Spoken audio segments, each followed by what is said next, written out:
Before there was a self capable of wanting, there had to be a condition in which direction could appear without belonging to anyone. This is difficult to imagine because human language places an owner behind every movement. We say someone intended, someone chose, someone desired, as though direction cannot exist unless an identity stands behind it.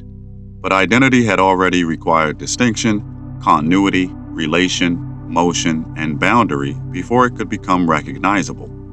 Will, in its first appearance, could not have been the possession of a self, because the architecture of selfhood had not yet become capable of possession. This means the earliest will cannot be understood by enlarging human desire until it becomes cosmic. Desire begins inside division, because it depends upon an experienced distance between what is present and what is sought. Even the most generous desire contains an orientation towards something not yet realized in the form the desire prefers.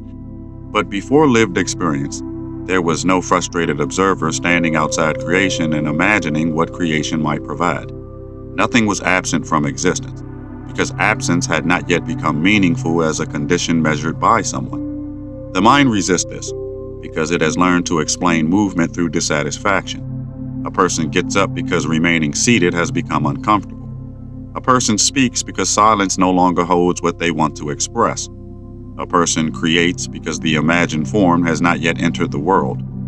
Human action repeatedly appears where attention seeks release, and so consciousness begins assuming that all movement must begin as a response to something wrong. It then looks toward the beginning of reality and places its own psychology there. Yet movement had already appeared before will. The motion tones established that stillness could break without requiring a person to command the breaking. Movement proved that change was possible, but possibility alone did not establish participation. A current may move according to relation without leaning toward a particular encounter.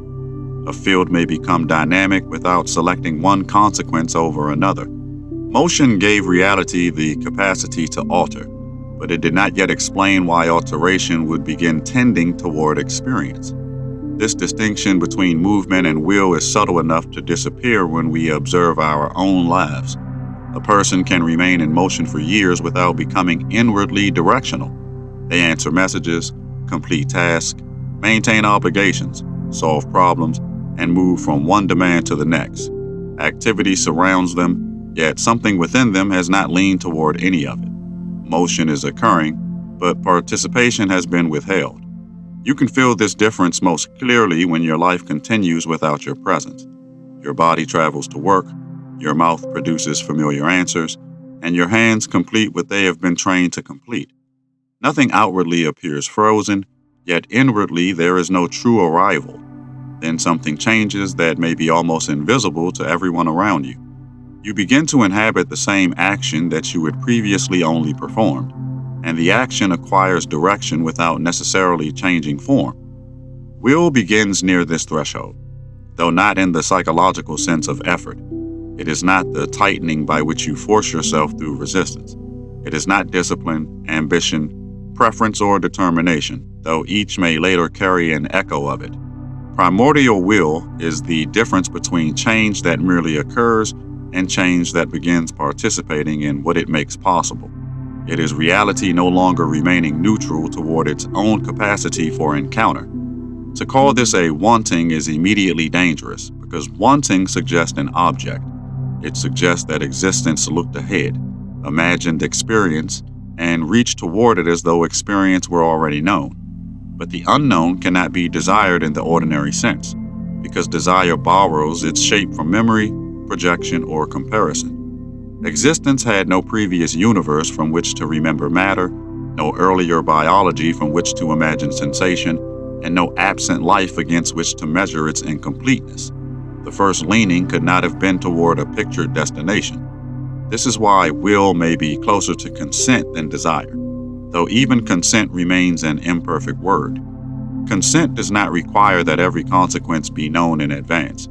It requires only that possibility is no longer held at a distance.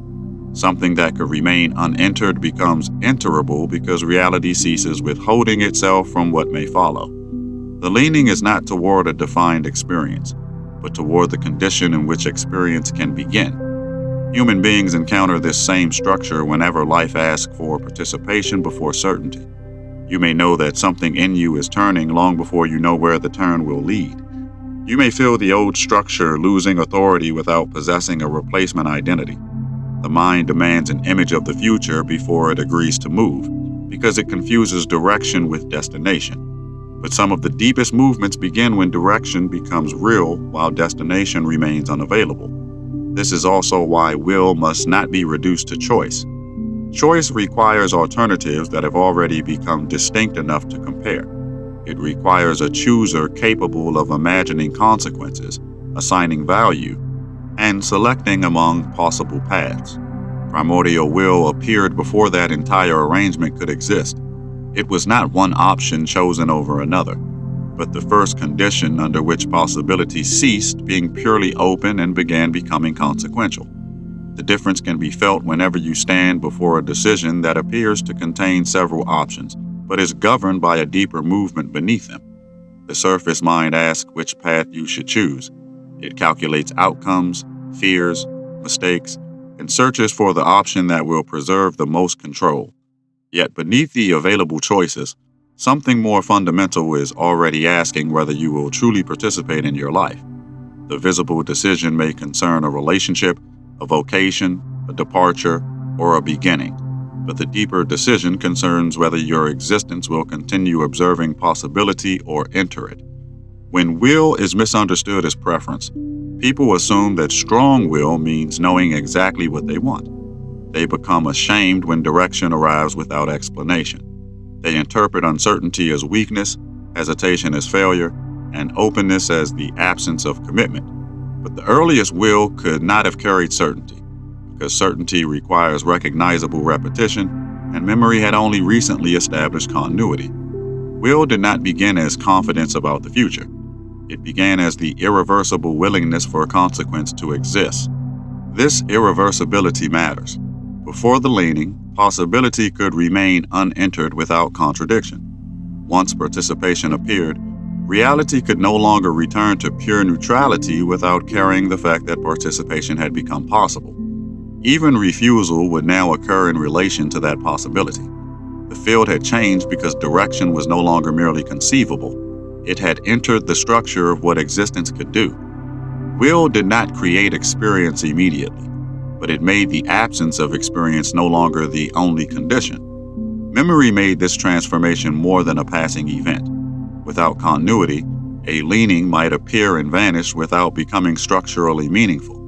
But once reality could retain relation across change, direction could gather consequence. What had begun could remain present enough to affect what followed. Will, therefore, did not arise in isolation from memory, but as the first use of continuity toward participation rather than mere retention. You can observe this within yourself whenever a moment of recognition becomes impossible to unknow. The outer circumstances may remain exactly as they were, yet your relationship to them has crossed a boundary.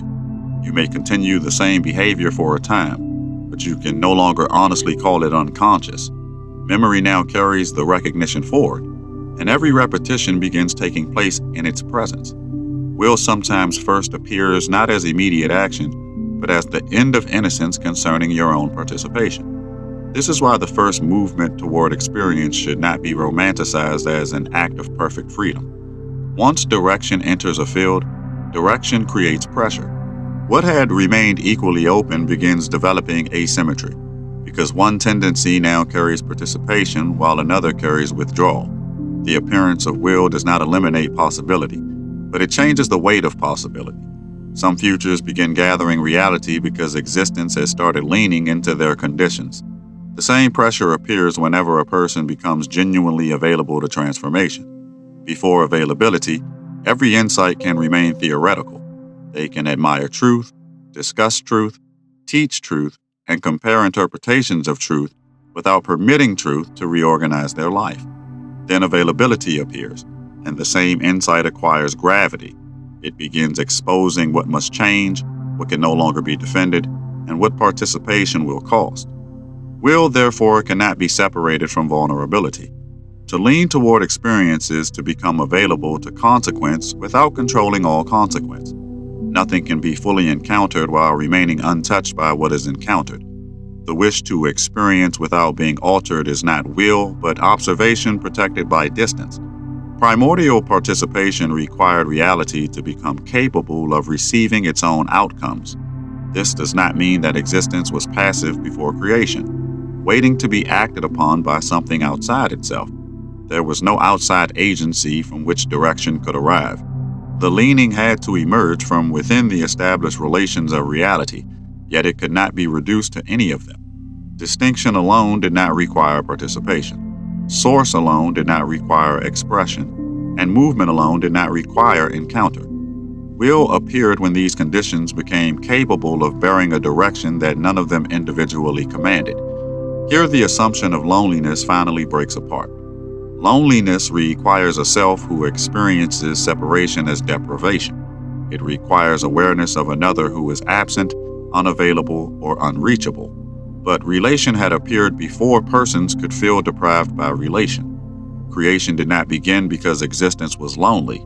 Loneliness would become possible only much later, after beings could experience connection, remember it, lose it, and imagine its restoration. Boredom fails for the same reason. Boredom is not merely stillness, but stillness measured by a consciousness that expects stimulation. It requires comparison between what is occurring and what the observer believes should be occurring instead. Before experience, there was no restless witness waiting for novelty. To project boredom onto the beginning is to mistake the fatigue of an embodied mind for the motive of reality itself. Lack also fails, but more quietly, because the human mind often treats manifestation as proof of previous incompleteness. When something appears, we assume it must have been needed. When something begins, we imagine that its absence had become intolerable. Yet fullness is not the same as closure. A condition may contain no deficiency and still possess the capacity to participate in more than its current expression reveals. You already know this whenever your most authentic creation does not arise from repair. There are moments when you speak, not because silence is unbearable, but because something living has become available through speech. You make not because you are incomplete without the object, but because form has become a way for presence to participate. The act adds nothing to your worth, yet it changes what your worth can enter. Creation, in these moments, is not compensation, but overflow that accepts consequence. Will may have entered reality in this manner, not as fullness trying to become fuller, but as fullness becoming participatory. Nothing was missing. Yet possibility was no longer being held only as possibility. The first leaning did not solve a problem. It permitted a condition to become encounterable, and in doing so, it placed reality on a path from which pure untouchedness could not be recovered. Experience had not yet appeared, but existence had begun consenting to be changed by what experience would eventually make possible.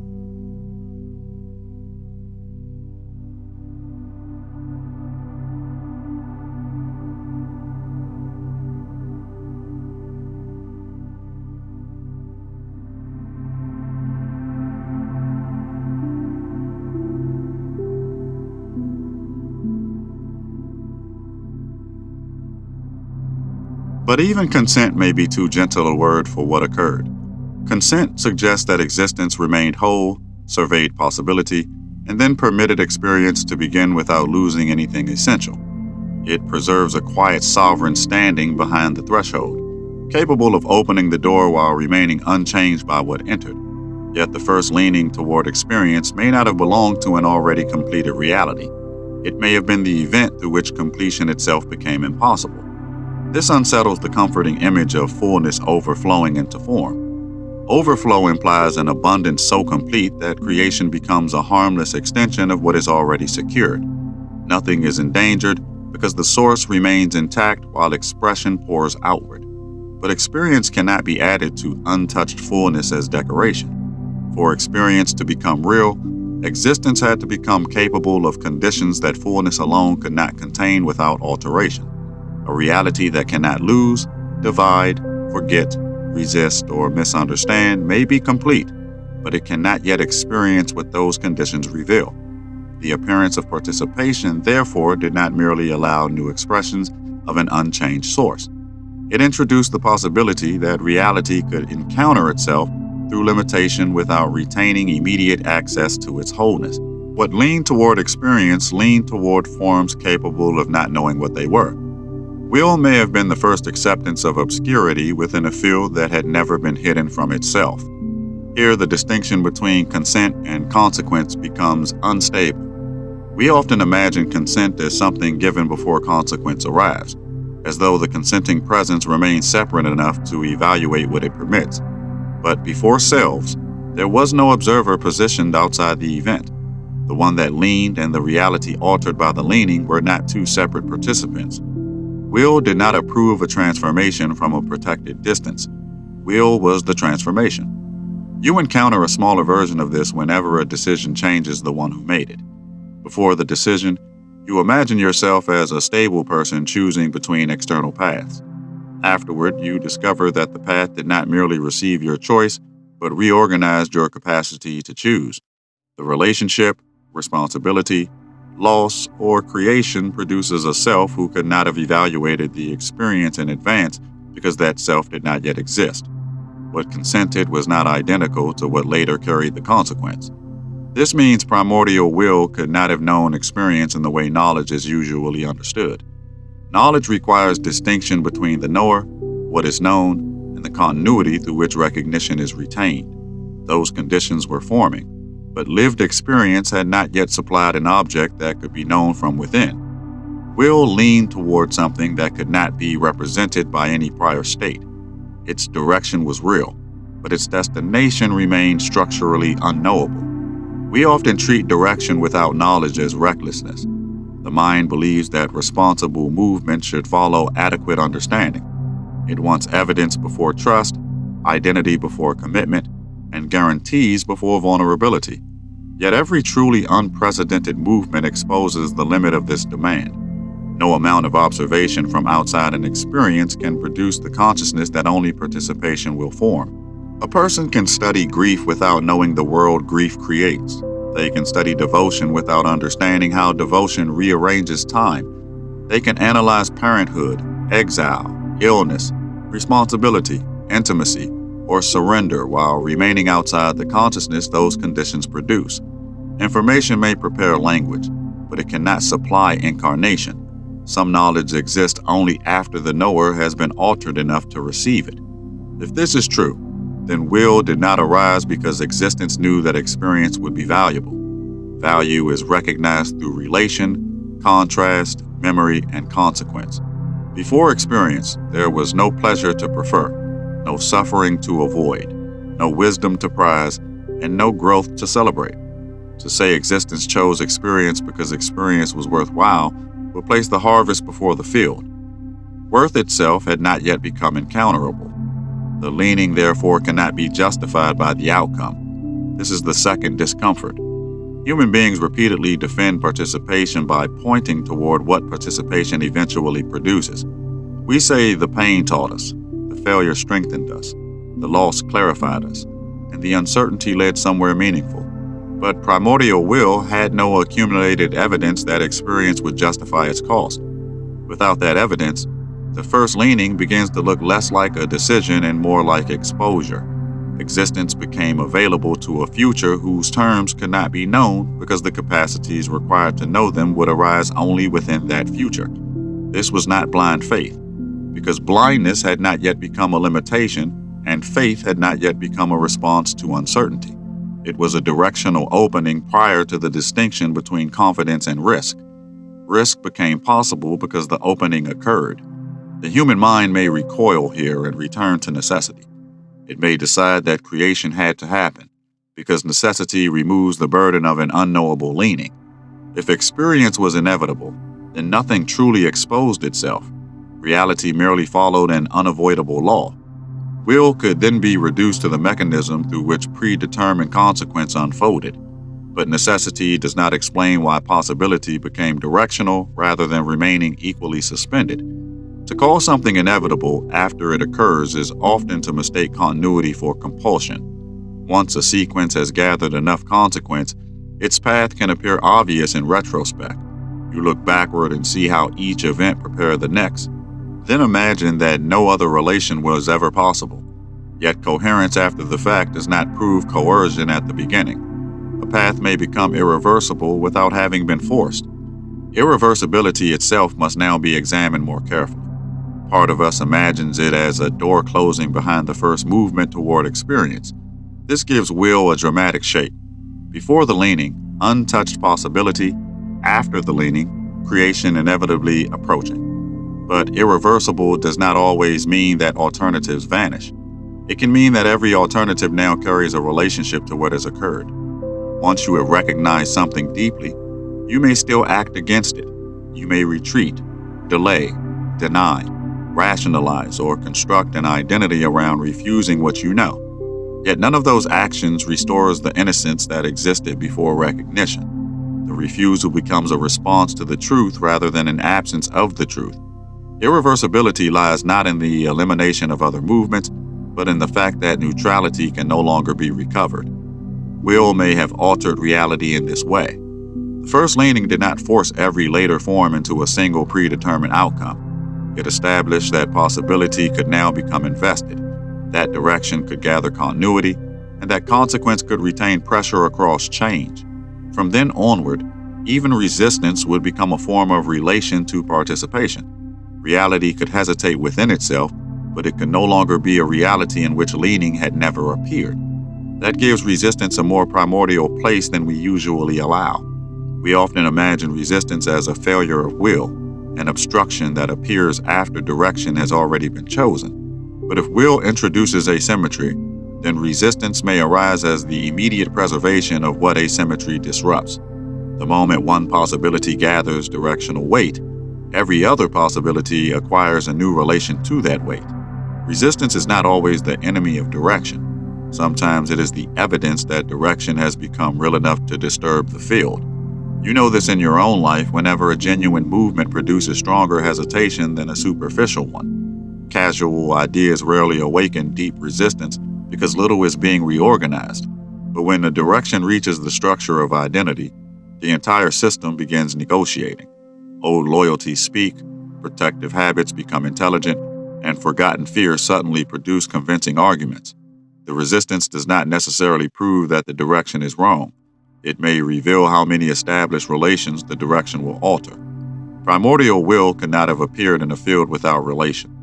Polarity had already made orientation possible. Boundary had made limitation possible. And memory had made consequence retainable.